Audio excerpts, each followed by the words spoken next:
Во 2018 година досега се регистрирани нови 41 случаи на ХИВ инфицирани, од кои сите се од машки пол. Возраста на новите случаи се движи од 21 до 51 година. Од нив 3 случаи веќе починале. Во Македонија од 1987 година досега се регистрирани 400 случаи на ХИВ, од кои 339 се од машки пол, а 54 се жени.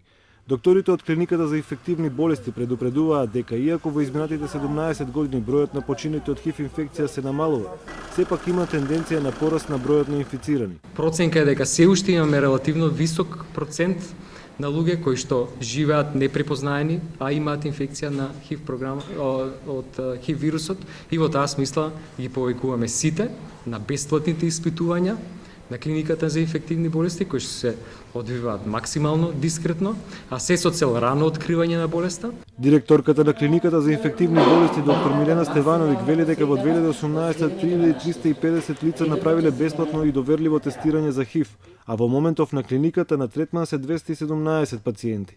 Таа истакна дека превенцијата и навременото тестирање се битни мерки во борбата против ХИВ инфекцијата. Зборуваме за долг и квалитетен живот.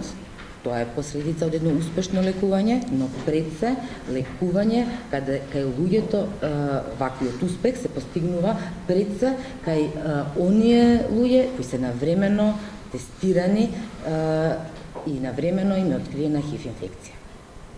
Третманот е оној кој не само што обезбедува добар квалитет и здравје кај инфицираните, обезбедува превенција, обезбедува спречување на ширењето на инфекцијата помеѓу популацијата. Македонија утре го одбележува светскиот ден за борба против ХИВ-СИДА, 1 декември.